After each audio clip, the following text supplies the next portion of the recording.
Well, good evening, and just welcome to Lead and Achieve with Doc Rock, and we're just going to have a great time on tonight. I don't know what happened to you today. I don't know if you thought your day was good, bad, but no bad days, okay? Is what you make of it. If life throw you lemons, you make lemon meringue pie out of it. And I have Dr. Harry Hobbs with me tonight. I'm going to read his bio in just a second. Awesome man of God, but I just want him to greet you and then say hello tonight. Hello, everyone. I'm very humbled to be here this evening.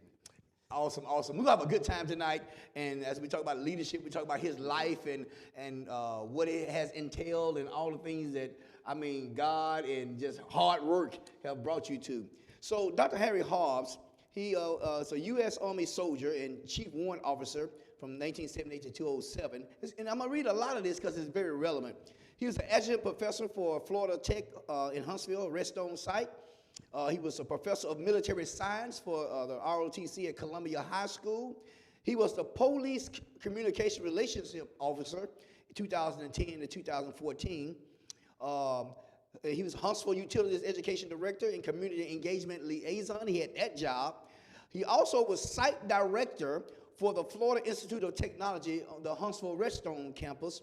And now he's vice president for employee engagement for Huntsville Utilities, and the first person of color to be an executive for Huntsville Utilities, which is simply awesome. And we're going to talk about that some more. Now, his education, Dr. Harry has a doctorate in business administration from Florida Institute of Technology.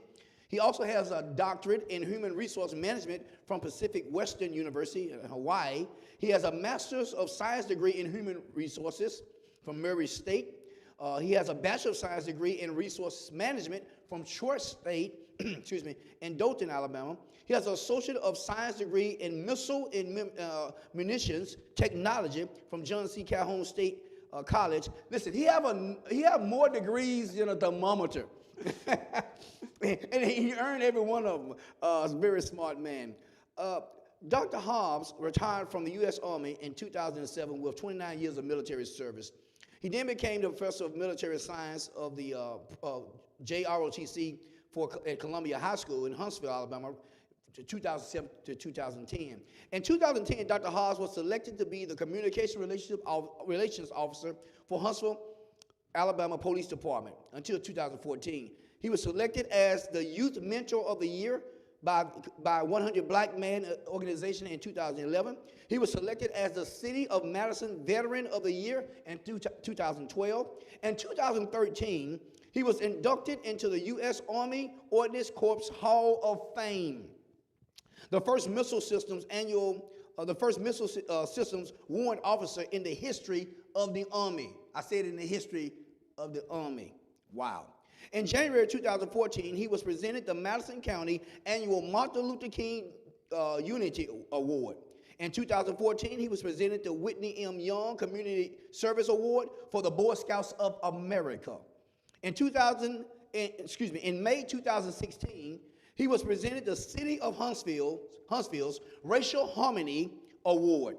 In December 2018, Dr. Hobbs and his family were chosen as the AUSA Huntsville Redstone Chapter Volunteer Family of the Year. Goodness. Woo. Dr. Hobbs was selected to receive the Harriet Tubman 2020 Award for his outreach to the underdeserved communities in North Alabama. All these things are simply awesome. But one more thing I want to read about him, then we're going to talk about his life some. Dr. Hobbs' dissertation called Millennials in the Workplace, Gaining Their Long-Term Employment in News Media Firms in North Alabama, is the most downloaded dissertation in the history of the Florida Tech Dissertation Repository Library. His research, entitled A Quantitative Study of Millennials in the Workforce, has been requested over almost 50,000 times since publication in 2017. Oh my goodness. Okay, Dr. Hobbs. I hear some music from somewhere. I don't know if it's mine or yours, Josh. How did you do all that? Well, first of all, nothing comes but by the grace of God. Yeah. Mm-hmm. and a support team, Doc, right? Yes, sir. As you know. Yep. And I just feel humbled that I've been given opportunities because I stand on shoulders of folks that came before me. And when you get these opportunities in life, you just have to maximize them. And I've just been fortunate and blessed enough to have been able to maximize some of my opportunities. Wow. Now, Dr. Hobbs, I want you to tell, where you was born, your parents, your biracialness, all Sure. because it means something. And first of all, I'm honored that you're on the stage with me. I'm honored to be on the stage with you because you are well respected in our community and you've done some amazing things and you humble. But we get ready to go into Black History Month even. Yes, sir. And I just want people to know kind of your plight and where you from, and we'll talk more about that. Sure. I was born in a very rural area of Louisville, Kentucky in 1960, in what some would consider some unfortunate circumstances. I was born out of wedlock. My father was a white gentleman. My mom, African American. Unmarried, out of wedlock, deep south, in poverty, abandoned. And so, but praise God, my aunt and grandmother and extended family raised me. My mother was in the hospital most of my youth for some medical issues. And I learned a lot about life, Doc, right? I learned how to get along. As you know, being a multiracial, biracial person that could pass for white, for some people would say. And when people say, hey, he's of color, well, I may not have a lot of color, but I got a little color, okay? But I have the experience. Yes. And so, and in that full African-American experience, I received racism on both sides. Yeah. To be honest. Wow. But what I've learned through that is that people are people, and we can find a way to get along, and we can treat each other right, and we could do better. And so, that's what I learned. And I learned how not to get into fights every day, I learned how to mediate, moderate, collaborate, and graduate, So, yeah. Because I remember my first time meeting you and to have full disclosure. And Josh, you don't mind running a clock if you don't mind.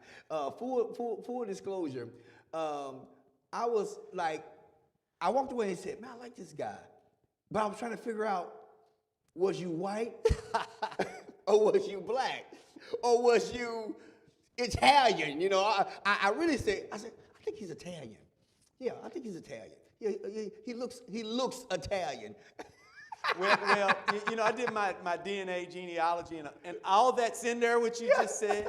But my community, and I've always let folks know this. I grew up in an African American community. That's my community.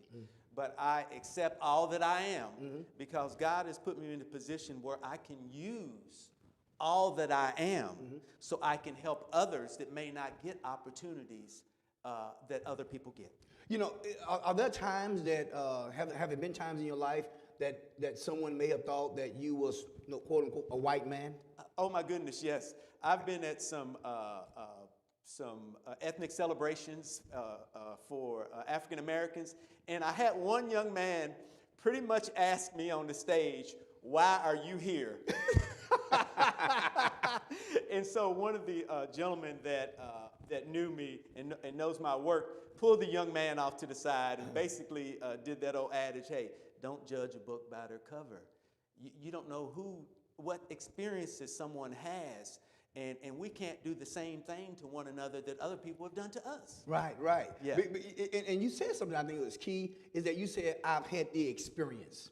Yes. Because don't judge a book by its cover, because we don't know the experience that someone has. And just because, my skin tone is toward the dark side, your skin tone toward the light side, we still brothers. Oh, without a doubt. Your mom was fully African American, right? My entire family was a darker shade than you, sir. Wow. And I would tell you, and a lot of that will be in my book. There will be. Yes, we'll talk about that. Yes, absolutely. And just some of those experiences from both sides of the railroad track of how people process that when they would see a little boy in the 60s now, in the Deep South on the Mason-Dixon line, with a African American family, and just the comments that were made, and they were quite interesting.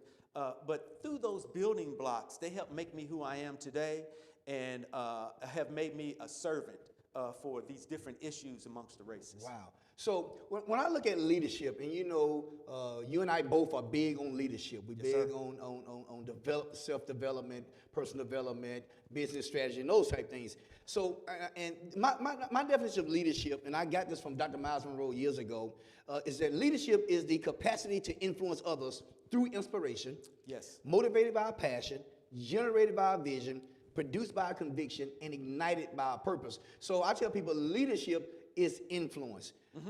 How have you allowed the things you've been through, your life, to influence you and other people in what you're doing now? And we're going to talk about some of the stuff you do with young people as well. Sure. Well, one of the things that my family, although we were in poverty, I was fortunate enough to be entered into the Boy Scouts. And through my Boy Scout experience, I became the first Eagle Scout of color in that troop. And I was able to hone my skills, if you will, my interpersonal soft skills with many different races and ethnicities. We had a very multiracial scout troop, which I thank God for.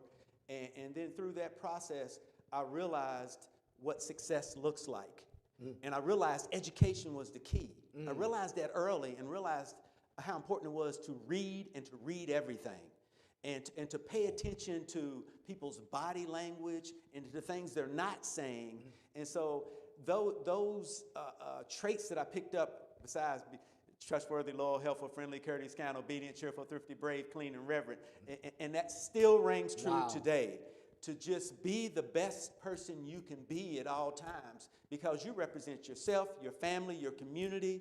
And you know what? I might be the best example somebody ever has as a person of color. Wow. So I take that with me every day. I take that serious. Yes. I have to win people over that maybe a non-traditional person maybe does it a little different, maybe dress a little different, but can still get the job done in a professional way. Wow. And I want to talk about your Army experience. I want you to share a little bit about that. But before that, I need somebody to laugh because, guys, I generally dress sharp, but this man is one of the sharpest dressed men in Huntsville. Everybody know it. And I knew he was going to have a vest on tonight because every time I see him, he got a sharp vest. So I had to put the vest on in honor of you, brother, Thank on you, tonight. Sir. You looking good. Well, I knew Dr. Harry was showing up, so I had to step up my game a little bit tonight. Roger that.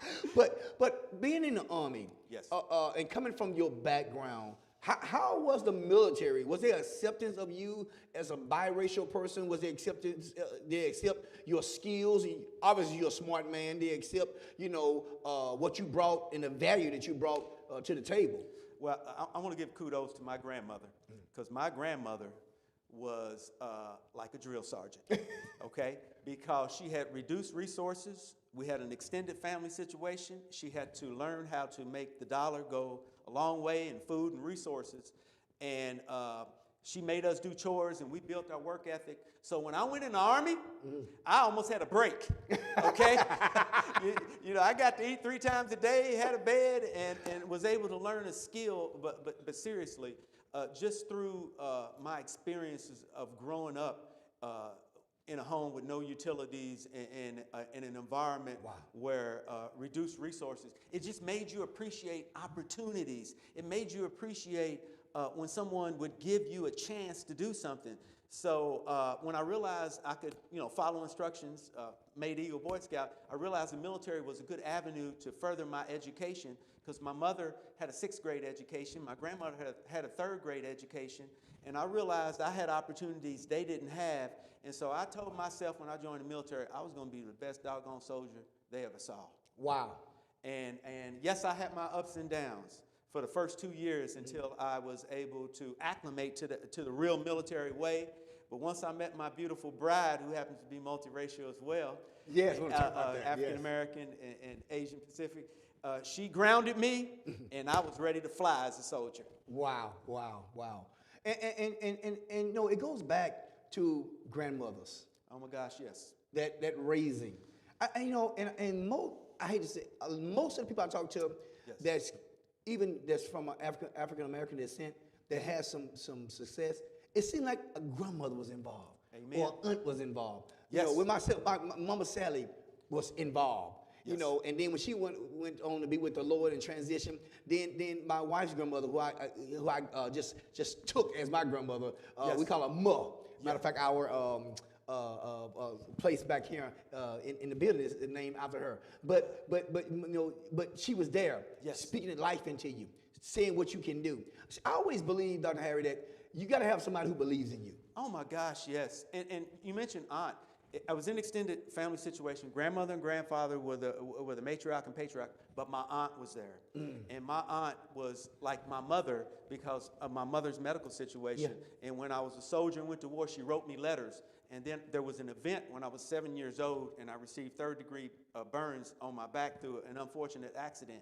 It was my aunt that held me in her arms at night and sung to me and told me I would be successful. She had enough love to bring me into her life as well as her own children, my first cousins. So when I read your bio, I see several things. Now, one thing I do see is your drive for education.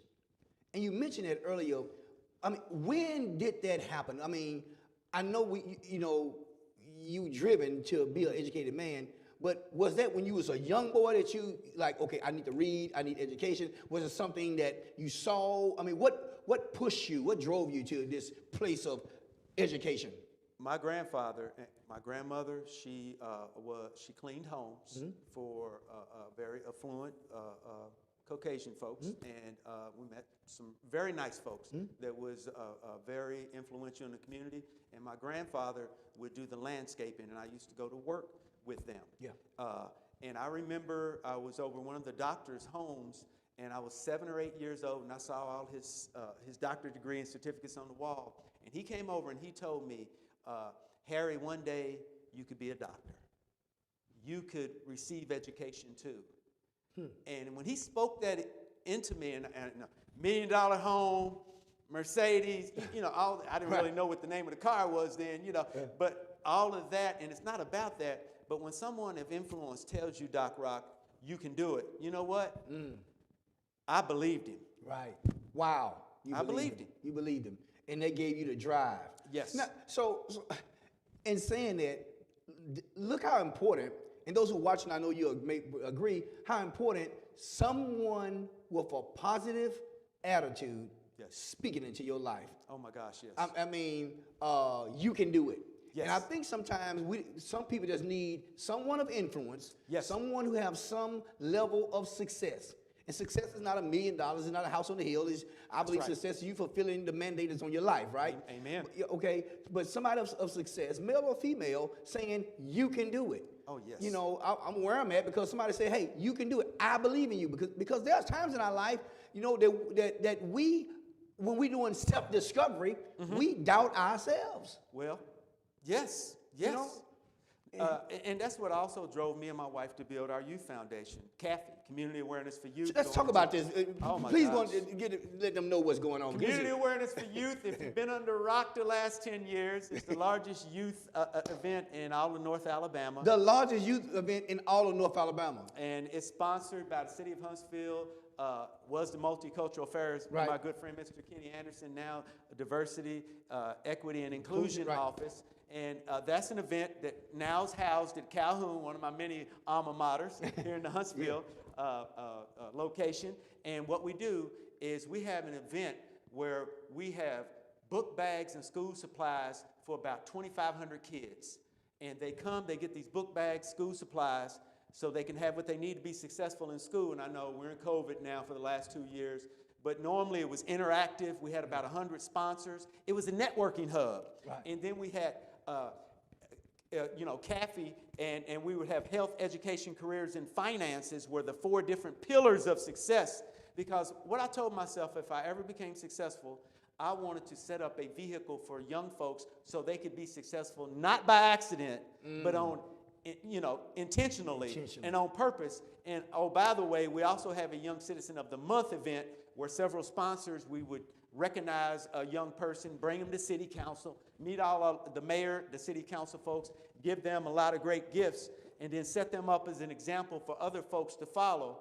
And now, because of COVID, we kind of backed off of that. But God's going to allow us in the right season to kick that back in. And a lot of those kids now, guess what? They're married, they have children, and seeds were planted in them. Wow, wow. You know, and I mean, that's awesome because I think, I know we all should help somebody. When I was in National Society of Black Engineers, NSBE as we call it, we had a slogan say, each one reach one, right? That's right. And you and your wife and your team, I mean, reaching 2,500 kids, making an impact in their life, there ain't not anything to sneeze with. Yes. And I applaud you for that. We have several people as part of the ministry, part of our team, part of what's going that love young folks. Yes. Love seeing young people achieve. Yes. Because if we give them opportunities, many of them will take a hold of it. Some will not. And I tell people all the time, most people miss opportunities because they come dressed in overalls. Looks too much like work. Lord. Look too much like work. But the opportunity is there. That's right. You are the first person of color to be an executive at Huntsville Utilities. Yes, sir.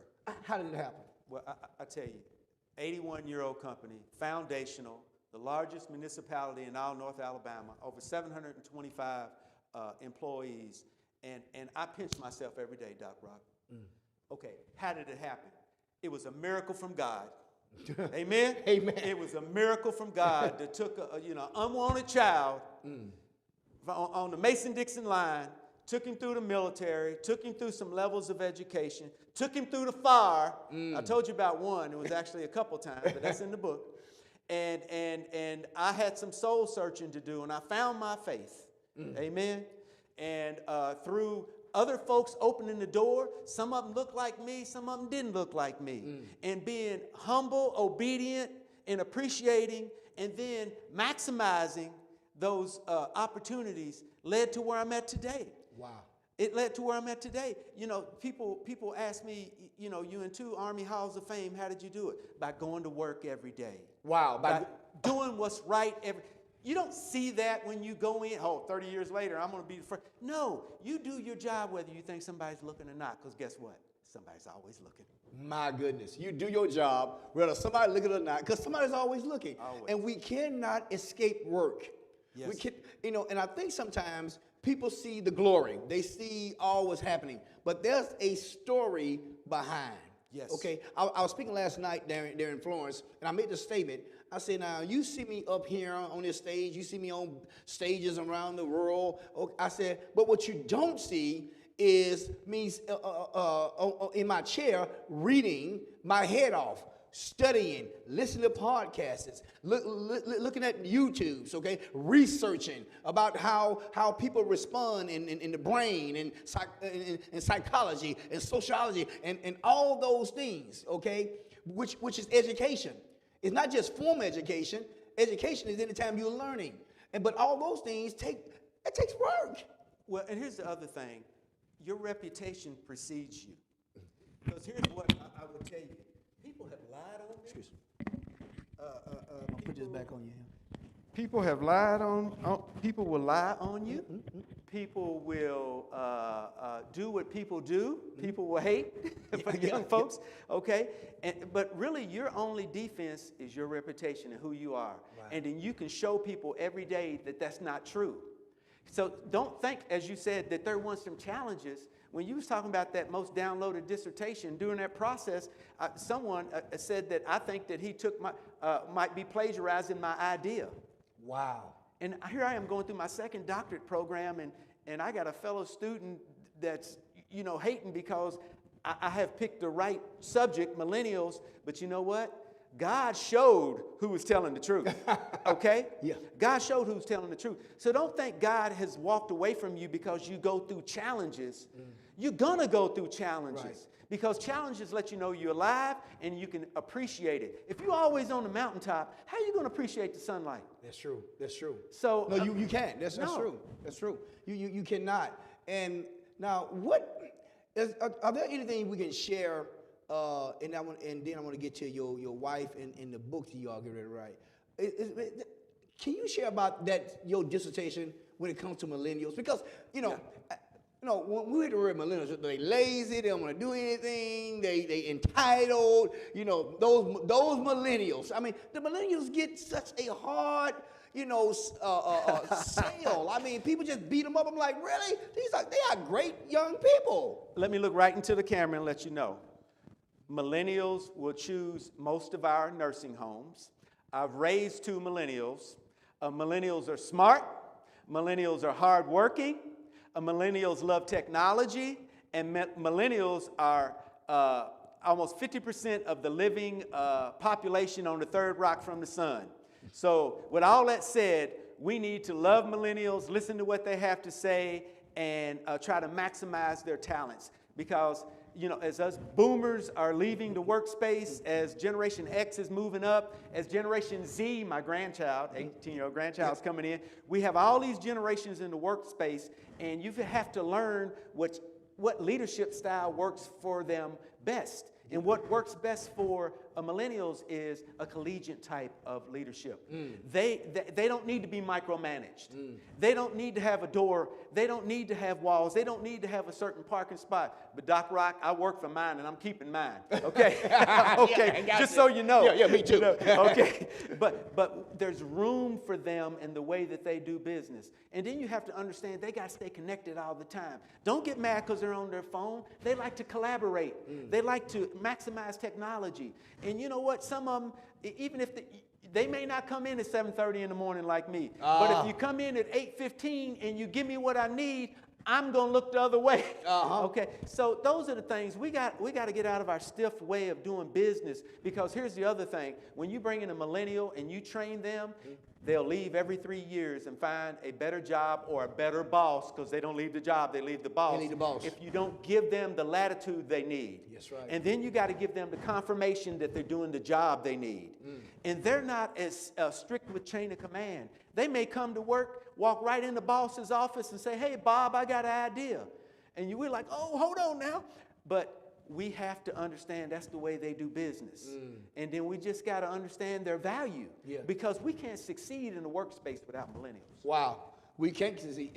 And this is a man that his dissertation on millennials is the most downloaded dissertation, okay, in his school history, all right? So you want to listen a little bit to what he has to say. But it's true. You know, even in the things I'm doing, leading Ability Plus, leading Emmanuel, the Connection Church, leading Vision Exit Company, you know, 3 organizations I lead, you know, I have to understand how this new generation works. Yes. And how to communicate with them and how to listen to them, because, you know, we think that they're being, maybe they're not sensitive, maybe they don't respect order, you know, and we base our ideals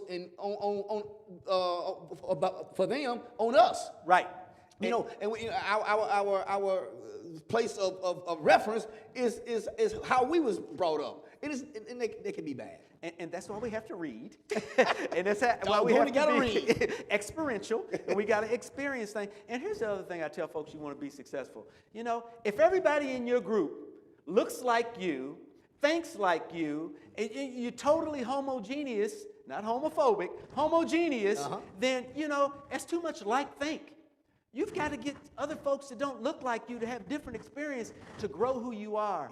You know, for every police session through the academy, for folks that don't know, I've taught at the Huntsville Police Academy since '08, and I teach every new cadet session that comes in on cultural awareness. Wow, wow. And so I'm the guy that talks to them about, hey, when you're at a traffic stop, and it happens to be somebody African American, here's a couple clues for you that maybe you can help de-escalate. So you are actually teaching that, Dr. Harry, in the police department. Yes, I teach cultural diversity and cultural awareness to all cadets. And I have a great working relationship ever since I was a consultant at the police department from '08 to 2010. Then I was there full-time 2010 to 2014, and I've kept that relationship. Mayor Battle's been so gracious to me, you know, Chief McMurray and the rest of the police officers. And we have a great police department. Do we have some things we need to work on? I can't think of a business. Huntsville Utilities has things they need to work on. And while we own the police department, and you have intimate knowledge and experience with that, you know, we went through the George Floyd thing, and I'm not just doing that. Anybody who's watching, like it, just brushing it. I'm not. I'm just saying, it was something that happened. It was tragic, and we moving and trying to improve. And so a lot of people of all colors, and definitely African American descent, may think that majority of the police officers are wrong, crooked, evil, and that's probably not the case. No, that's not the case at all. In any organization, I remember that old military adage, either 80-20% or 90-10%. It's always going to be that certain percentage that maybe is not in the right workspace. And once we identify that, then we need to take care of that, and that's called leadership. And then of course they need to receive the training, the current training on soft skills and interpersonal skills, and of course we're bringing in the mental health professionals now. And I look across the country and I see the disarray in some cities. We're the largest city in the state of Alabama, and although we're not perfect, I'm going to tell you right now, I will pick this state and this city every time. Wow, serious. And I have been around the world. Yes, you have. Yes, you have. Yes, you have. Okay, switching gears just a little bit. You and your wife are getting ready to write. No, I ain't getting ready. You are writing a book, and I can't wait till it come out. And when you just talk about the name of the book, whatever you can say. I know you can't say a whole lot about that in the process of that and everything. Well, I would just tell people it's my American dream, me and my wife's American dream, and the challenges that we've experienced. We're still working on the title. It's kind of a bio, not so much a tell-all, but it's a tell enough. And I would tell you that I fought against it for a while, but God gave my wife a vision and said, it's time for you to write your story. And then, of course, my wife will also, add her perception and vision to what happens, what has happened in our life. And I think we know it can help some people. We know that it can help someone in the military. We know it can help someone in poverty. We know it can help a multiracial situation. We know it can help in the workspace. We know it can because God has been in all those places with us, in combat, in the fire, in poverty. And a lot of times you wonder, is God with you? And then we highlight those moments where maybe we didn't think God was with us at certain times, but he was there. Sometimes God is quiet. Sometimes he's screaming at you. Sometimes he's saying, can you not see that opportunity? Get past the overalls. They're driving a Mercedes-Benz, Wow. And when is do we have an expectation date on that? Yes, sir. We hope to have it on the Christmas shelves.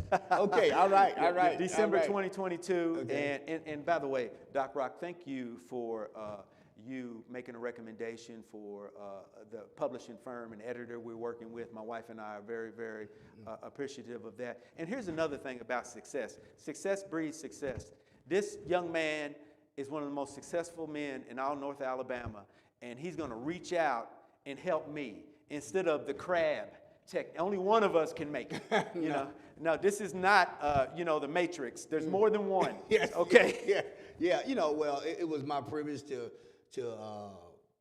help as much as I could, and just because I knew what he had done for me in writing the book, and I knew you have some great things inside of you, and it goes to this. Leadership is self-discovery, right? Yes, sir. And self-discovery is self-awareness. And I tell people, you got to become aware of who you are. Yes, sir. And none of us are perfect. No.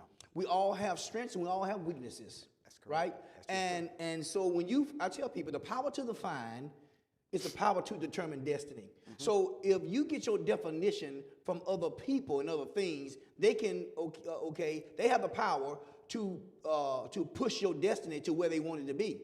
Yes. But when you find out who you are, then no one can stop you. So it's easy for me to help you and help someone else, and definitely, Lord, how much are you helping me, But it's easy for me to help anyone because I know who I am. Yes. And there is room at the top for many people, for millions of people. Oh, my gosh. Our gift make room for us. Yes. And I tell people, you got to push somebody down to have more room. Your gift will make room and allow for you and allow other people to come up on the mountain with you. Because it's a lonely place being by yourself. Yes. And you talk about because you're different, and you've heard me talk about this. I'm on a commission for Governor Ivey. I work with Miss Laura Hall, Representative Hall. Yeah. I work with Representative Mo Brooks. I work with Representative Daniel. In fact, we're gonna meet and talk here in a couple of days, and Dr. Houston. All these leaders, because if I can work with them, then I can find opportunities for people. Yes, I have my own, beliefs and politics, but you got to get past that, because if I'm not sitting on the Military Nomination Committee as the only minority for the last 10 years, wow, where somebody can get a $250,000 scholarship at a major military academy, I got to get past my politics so I can sit on that board. Yes. So I can have a vote. So maybe somebody that's a little non-traditional can go off to West Point, can go off to the Naval Academy, can go off to the Air Force Academy, Merchant Marines, and Coast Guards. Wow. So you have some kids you want to call Dr. Harry. No. but you knowing who you are and not fighting every little fight allowed you to get in the room. I tell people, you cannot make major decisions if you're not in the room. And you have to do certain things to be in the room. Some things, we just have to be quiet. You may not agree. How many times you've been in a meeting and somebody have said something that you totally disagree with, and you told yourself, be quiet. Yeah, don't say nothing. I mean, you want to scream, but instead, what we do, we exercise emotional intelligence. That's correct, sir. Okay, because we are aware of ourselves. We can control ourselves because it's for a better day. It's a bigger picture out there. Correct. We can't take everything personal. Yes. Because I believe, Dr. Hobbs, that God blesses the piece for the whole. That's right. Okay, so it's not just about you, it's about the whole pie. That's right. And sometimes we just have to listen. Yes. To get in the room. Yes, and I know young folks, you selling out. Well, look at, please, the musical Hamilton, Seat at the Table. Yeah. You have to have a seat at the table, and if you acting ignorant at the table, you're going to be told to leave the table. Yeah. And, I don't ever want to be the angry person of color at the table. Thank you. I want to be the intelligent, the calm, the professional person of color at the table. That's right. Now, I'm not saying I was always that person at the table, but I learned enough early that I better be that person or I'm going to be asked to leave the room. You are. And if you are asked to leave the room, somebody who's listening, if you are asked to leave the room, then you're not in the room anymore. And at least in the room, you can hear what's going on. You know the conversation, so you can, whether you can make a decision on that conversation or not, you have the information to go back and strategize. Oh my goodness. and you talk about how God, I was senior staff for the police department, worked directly for the chief. I worked directly for the president of, Huntsville Utilities. I am the person over all people, policies, hiring, firing. You over all that, right? Over all that. But I always tell folks this: I work for you, you don't work for me. The only reason I have a job is because you're here. Yeah. I'm your representative to higher management. We're not a union, but if we were, I'm your representative. Right. And so it's my job to be the easiest person to work with, the easiest person to contact, and the easiest person to collaborate with. And if I'm not, I'm failing. That's right. Servant leadership. And that's what it is. It's servant leadership. It's leading, putting others first. We, as a CEO of Ability Plus, I work for the people. That's right. If they didn't exist, they wouldn't need me. I work for the people. Even one of the greatest leaders, in my opinion, that ever walked this earth was Jesus Christ. Yes. He said the servant is the greatest. Amen.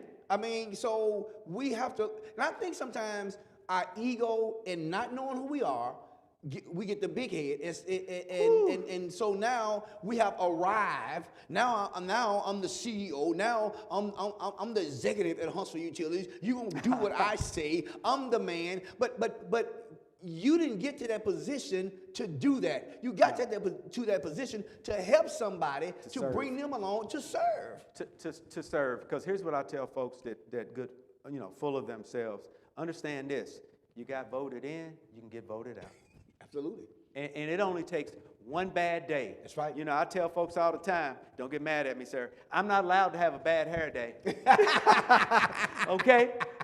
Every day is a good day for me. That's right. Every day I'm up because people feed off of me. Yep. And I want to give them something good.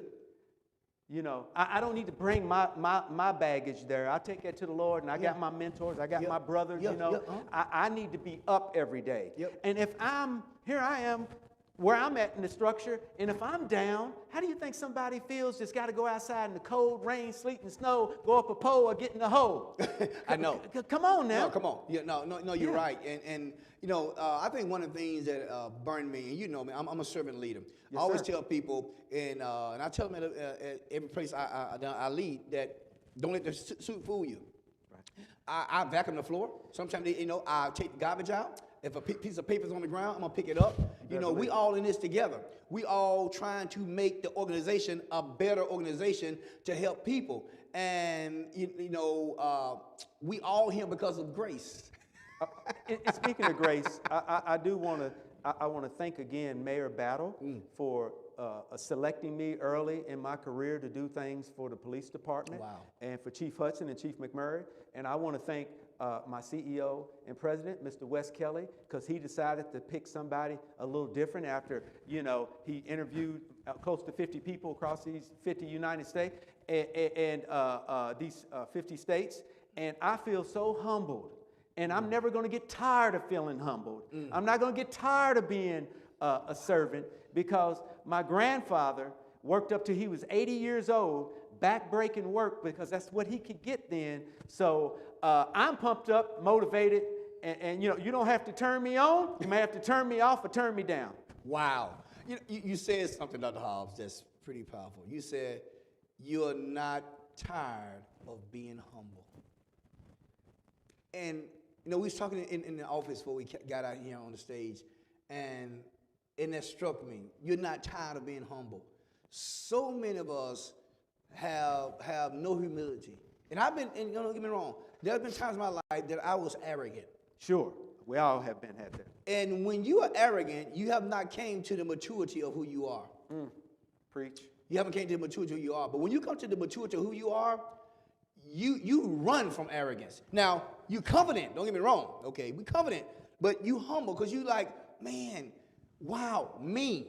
Why me? When I'm in certain places, I'm like, why me? I've walked off the stage of teaching thousands of people and got back to the green room, got back to the office and started crying, saying, God, how me? You use a project boy, born to a 15-year-old, eating government cheese. How did I get here? So, when we are grateful and gratitude show up, we have to be humble. And I'm going to keep using that. You can't get tired of being humble. No. And one of my favorite authors in the book, Gratitude, you capture that. You really capture that. Because if you have that gratitude, you're going to have the right gratitude and the servitude. Don't get me going. I was preaching. It's good. And some of you been in some meetings. I've talked about this executive bought some books for all his leaders. This is the guy. Guilty. And I appreciate that. It's flattering to me that you would buy my book, Gratitude, and give it to your staff. Well, and I'll go one step further. I started with my family because my family is what charity starts at home. Home, that's right. We got to try to save our family first. Yeah. And when we say save the family, we're talking Christian walk too, but also we're talking about education. Yeah. We're talking about opportunity and how to operate in the workspace and in corporate America. And, because we, as people of God, we got to be validated, credentialed, certified, qualified, because if you get enough of that, it's hard for them to say no. Wow. And so what I realized was I'm going to try to take away every distractor, every discriminator, every hurdle, I'm going to try to take it away from you. You know, and you know what? Wow. If I can outwork you, I'm going to outwork you. Okay? I know I'm a boomer. We shouldn't worry about outworking people, but I am the first one in and the last one out. Because that was a pillar for me. Yeah. And I'm not saying everybody needs to do that, but I feel that if you're at the top of the pyramid, that's the least you can do. It's be in the building, because it might be somebody cleaning up the building that needs some help. It could be one of your directors that needs some help. Yeah. And I tell folks all the time, I'm on call 24 hours. I was with the police, and I am now. Yeah, you're right. And I know you are. Oh, I am. I'll never forget, I was in Honduras. I was there in San Pedro Sula, and getting ready to do, we had a big crusade, was in a leadership thing we was doing. And I got a call from the States of one of our clients' moms, and usually I don't answer it, but you know, I said I'm gonna answer it, and I went on to tell her that I was in Honduras and I was in a different country, and she went on to tell me her problem. And we talked about 40 minutes, and she could care less where I was. But here's the deal, and I didn't get mad at that, right? Okay, because you know that's what I'm called to do. That's right. And then when you are a leader, yeah, we need respite time. Yeah, we need time to relax. We need time to get away. But when you are a leader, that's what you do. Amen. You lead. It's not a title. Leadership is not a title. It's influence. It's you opening up yourself to influence someone in a positive way to help them. And there's a cost to it. Yes. You know, Dr. Hobbs, there's a cost to it. There's a cost to DR in front of your name. There's a cost to your wife, you and your wife doing what you are doing. There's a cost to all that. And some people, they want things, but they don't want to pay the cost. But no cost, no boss. And I got to give my wife props. You mentioned that. She supported me through 2 doctorate degrees. She worked for about 20 years in the dental field, and then I begged her to stay home with the kids, and she helps with the grandkids. And all those weekends, all the money that we diverted to 2 doctorate degrees, okay, went free. We didn't know what the payoff, but we knew God was moving us that way. I would not be where I'm at today without my beautiful wife. The sacrifices she made, you know, I met her, she was 16, I was 19. It was legal in Kentucky, but that's in the book. 41 years. It was legal in Kentucky. But you know, we all have a support group. We all, you know, I've traveled the world. I've been in 31 different countries. Dr. Audrey, my wife, and again, we ready to get together. I can't wait to all get together. Never, ever gave me one issue of traveling.